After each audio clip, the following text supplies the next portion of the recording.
Mesdames et messieurs, bonjour et bienvenue à vous dans cette nouvelle édition de votre journal de 15 heures. Voici les principaux titres. Le chef de l'État a présidé la 8e séance du Conseil des ministres ce matin au Palais de la Présidence. Et déconfinement, l'OMS appelle à une extrême vigilance. Merci à tous de nous rejoindre sous la présidence du chef de l'État et chef du gouvernement Ismaël Omar Guelleh. S'est tenue ce matin la 8e séance du Conseil des ministres. 4 questions ont tout donc été à l'ordre du jour de cette séance. Écoutons le compte-rendu du porte-parole du gouvernement, Mohamed Ali Youssouf. Bismillah ar-Rahman ar-Rahim. Sous la présidence du chef de l'État, son Excellence M. Ismaël Omar Guelleh, s'est tenue la 8e séance du Conseil des ministres en ce mardi 12 mai 2020. Étaient inscrites à l'ordre du jour 4 questions. La première question est relative à une communication sur l'évolution de la pandémie du Covid-19 dans notre pays. Le Premier ministre, président du comité de pilotage, a fait une présentation devant le Conseil sur le travail effectué par le comité par rapport à la gestion de cette crise durant les 2 derniers mois. Le ministre de la Santé a pour sa part fait le point sur l'évolution de la pandémie ainsi que les résultats obtenus suite aux mesures de confinement décrétées par le président de la République et la stratégie des 3T. Tracer, tester et traiter. Un nouveau décret de déconfinement graduel et conditionnel a été signé par le chef de l'État le 10 mai 2020. La nouvelle stratégie met toujours l'accent sur le dépistage massif et l'assèchement des foyers actifs. L'élargissement du dépistage se fera vers les services centraux qui ont une interaction directe avec les administrés et la population. Les personnes âgées et vulnérables seront systématiquement testées et une approche nouvelle quant aux services qui leur seront rendus par l'administration sera mise en place. Le décret du 10 mai dessine les contours d'un plan marqué par une prudence maîtrisée et surtout le souci d'ouvrir les activités économiques et permettre à la plupart des secteurs d'activité commerciale de redémarrer progressivement.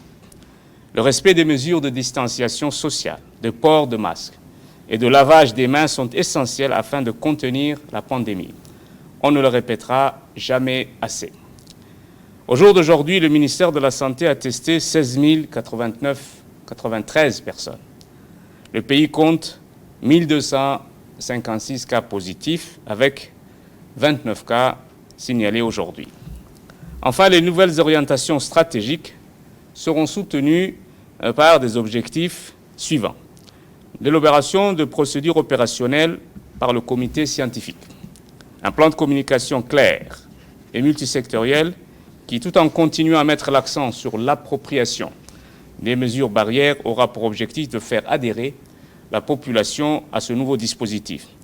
Et enfin, l'acquisition d'un stock stratégique en matériel de protection individuelle, en médicaments et en équipements médicaux.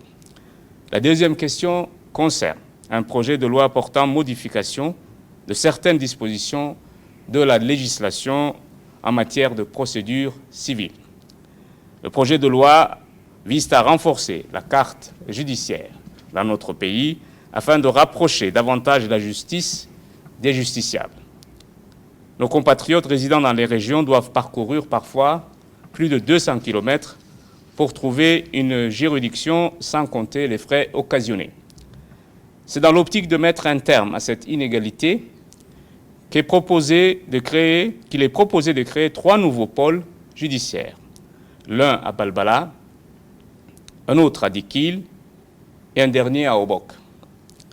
Ces 2 derniers comprennent chacun un tribunal de première instance et un tribunal de statut de personnel. Ces 2 villes ont été retenues parce qu'elles disposent déjà d'établissements pénitentiaires fonctionnels. Le pôle judiciaire de Balbala comprend un tribunal de première instance, un tribunal du statut personnel et une cour d'appel. Les compétences territoriales de ces nouvelles juridictions, ainsi que celles existantes, sont définies par les articles 3, 4 et 7 du présent projet. Le porte-parole du gouvernement a poursuivi donc son compte rendu concernant les autres questions qui étaient à l'ordre du jour de cette séance, notamment des questions portant sur le domaine énergétique. La troisième question concerne un projet de décret portant approbation de l'évaluation préalable du projet solaire. Le ministère de l'Énergie, chargé des ressources naturelles, a soumis pour avis à la Direction générale des partenariats publics-privés le rapport de l'évaluation préalable portant sur le projet de développement, du financement et de la construction d'une centrale solaire de 30 MW au Grand Bara. Ce projet a été soumis par la société Engie sous forme d'offre spontanée et porte donc sur la conception, la construction et l'exploitation, ainsi que le développement d'une centrale photovoltaïque d'une capacité de 30 MW. Dans une première phase et dans une seconde phase, la société prévoit l'augmentation des capacités de production afin de répondre à la demande en énergie de l'acheteur unique qu'est l'électricité de Djibouti et d'Édé. Ce projet d'énergie solaire sera le premier dans notre pays d'une telle envergure. La quatrième question est relative à un projet de décret portant approbation de l'évaluation préalable du projet de parc d'énergie renouvelable biomasse. La centrale biomasse nécessite 340 tonnes de déchets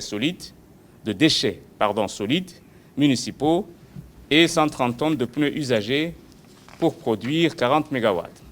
Ce projet d'énergie à base de biomasse est porté par une société américaine qui a déjà signé un mémorandum d'entente avec le ministère de l'Énergie et un accord de fourniture avec l'OVD. Une proposition de projet a été reçue et transférée comme offre spontanée à la Direction générale des partenariats publics-privés. Le prix d'achat estimé de cette énergie sera de 6,65 cents de dollars le kilowatt. Le nombre d'emplois qui seront créés lors de la phase de construction sera de 30 emplois. Et une fois le projet complété, on s'attend à ce que cette centrale puisse créer de 100 à 150 emplois permanents. Le coût de l'investissement total est de 183 millions de dollars. Merci. Également dans l'actualité, revenons à présent sur le décret de confinement qui a été signé par le chef de l'État et les différentes recommandations qui en sortent. Voici donc, c'est un document de la rédaction. Le président de la République, M. Ismaël Omar Guelleh, vient de signer un décret portant levée partielle des mesures exceptionnelles de prévention contre la propagation du Covid-19. Ce décret vise à lever partiellement les mesures exceptionnelles de prévention contre la propagation du Covid-19 sur l'ensemble du territoire national.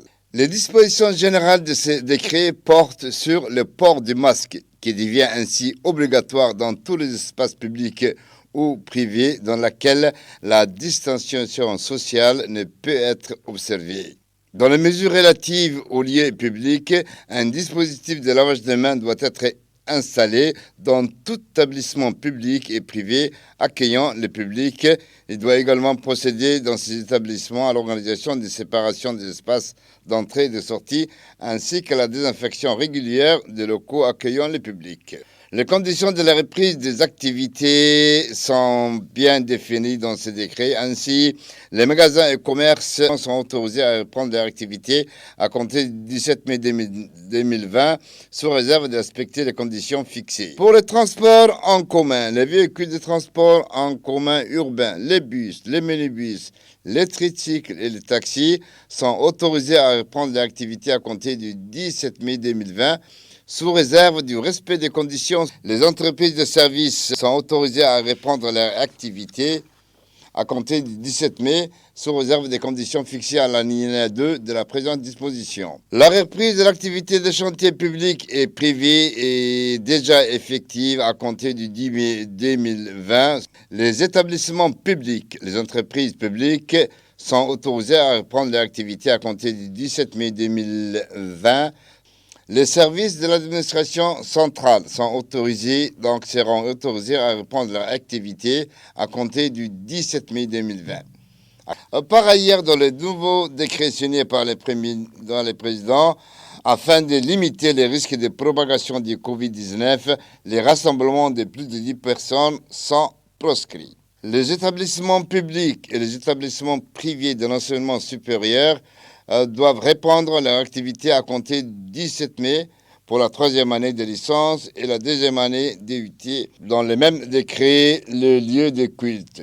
Les lieux de culte sont autorisés à accueillir les fidèles pendant les heures quotidiennes de prière à compter du 23 mai 2020. Pour la restauration, les restaurants et cafés seront autorisés à reprendre l'activité à compter du 15 juin 2020. À l'exclusion du lieu de chicha et des buffets, les lieux de loisirs tels que le CDC et les terrains de sport seront autorisés à reprendre l'activité à compter du 30 juin 2020. Pour les hôtels seront autorisés à reprendre l'activité à compter du 30 juin 2020. Les bars, ainsi que les boîtes de nuit, ainsi que les salles de spectacle, des conférences, des banquets et des cinémas doivent rester fermés jusqu'au 1er septembre 2020. Les établissements publics ou privés d'enseignement scolaire, écoles primaires, collèges, lycées et périscolaires, crèches et garderies demeurent obligatoirement fermés jusqu'à la date de rentrée de l'année scolaire 2020-2021. Les frontières terrestres et maritimes demeureront fermées pour la circulation des personnes jusqu'au 1er septembre 2020. Il sera procédé à la réouverture des frontières aériennes et la reprise de l'activité du trafic aérien commercial à compter du 1er septembre 2020. Et comme à son accoutumé, donc, le ministère de la Santé, comme depuis le début de cette crise de pandémie à travers le monde et à Djibouti notamment, nous fait donc un point sur la situation du Covid-19 à Djibouti. On écoute le secrétaire général du ministère de la Santé. Le 12 mai 2020. La situation se présente ainsi. Nous avons réalisé 303 tests, dont 29 cas se sont révélés positifs au Covid-19. Et 14 personnes sont déclarées guéries et peuvent sortir de leur centre de prise en charge. Aussi, nous poursuivons activement le dépistage de contact des cas positifs. Le gouvernement se prépare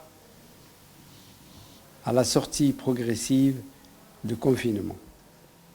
Pour sa part, le ministère de la Santé s'attelle à la multiplication des sites de prélèvement, à la préparation des structures de prise en charge, à l'accueil des patients tout venant et à la décentralisation du dispositif de prise en charge. Tous les moyens pour assurer la protection de la population seront poursuivis et renforcés, notamment à travers les recommandations habituelles de lavage de mains, de distanciation sociale, de désinfection de surfaces de contact. Nous poursuivrons également la communication et la sensibilisation à travers les médias. Aussi, nous ne cesserons de le répéter. Le succès de deux confinements annoncés est tributaire de l'application rigoureuse de toutes les consignes sanitaires.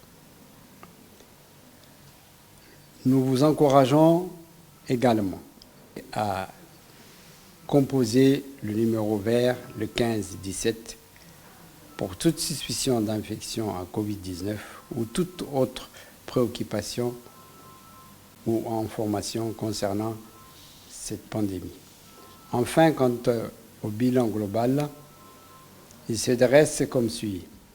16 093 tests ont été réalisés, 1256 cas se sont révélés positifs, 886 cas sont confirmés guéris, et enfin, nous déplorons 3 décès. Direction l'Assemblée nationale où dans le cadre de ses activités, la commission parlementaire d'accompagnement et de suivi de la lutte contre le Covid-19 a convié aujourd'hui une délégation de haut niveau de la Chambre de commerce de Djibouti, invitation ayant pour objet d'échanger sur les mesures publiques, parapubliques et privées de consolider la conjoncture économique et le climat d'affaires en cette période d'une pandémie internationale qui affecte aussi notre pays. Ces travaux conduits par le député Ahmed Robleh Abdilleh, président de l'organe parlementaire précité, ont vu la participation des membres de la commission et des personnalités invitées.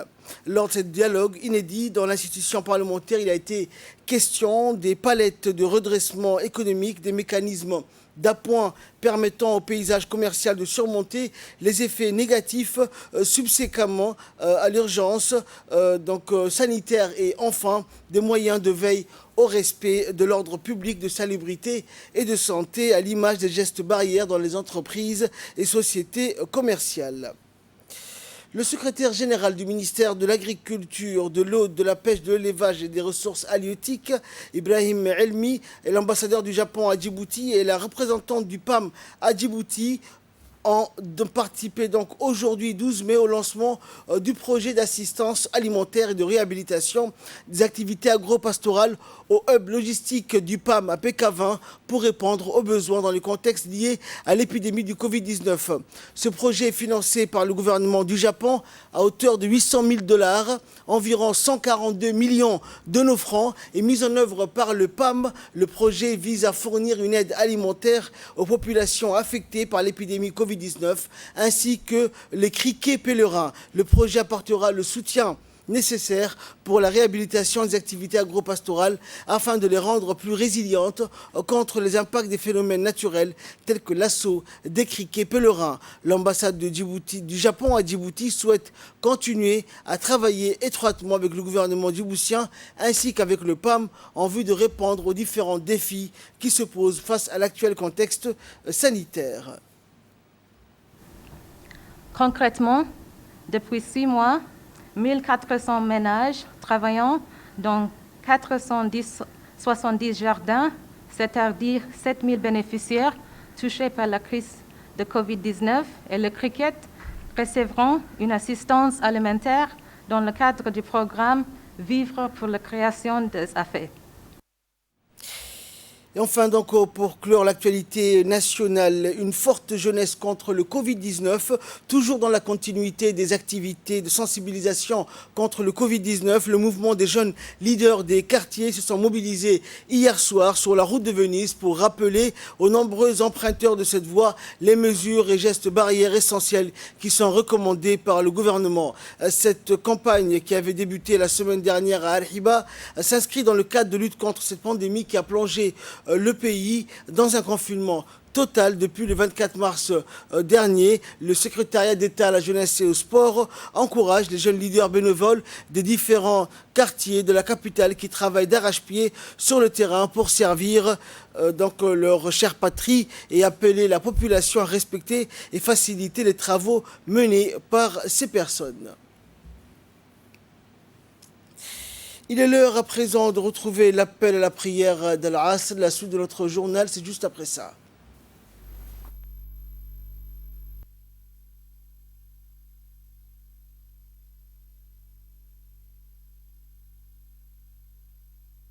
Allahu Akbar,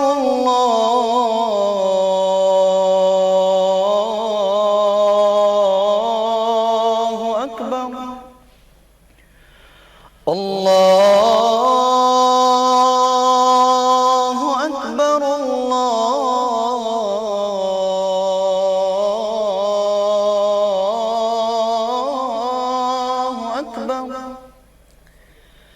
أشهد أن لا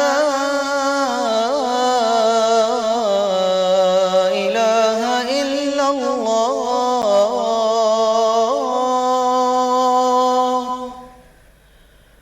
أشهد أن لا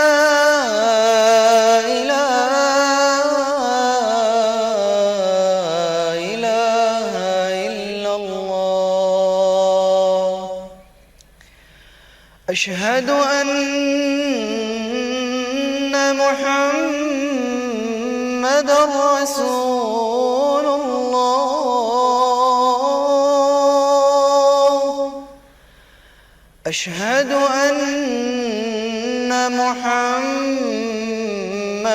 رسول الله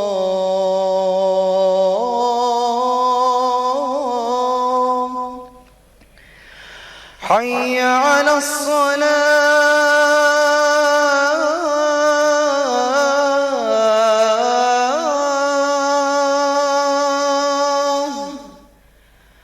حي على الصلاة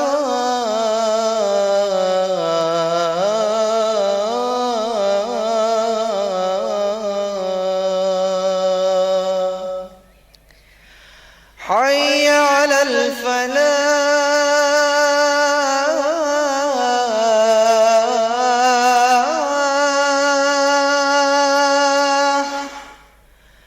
حي على الفلاح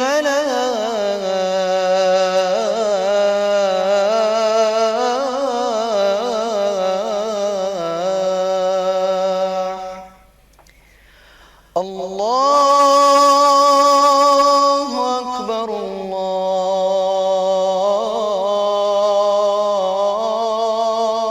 الله أكبر لا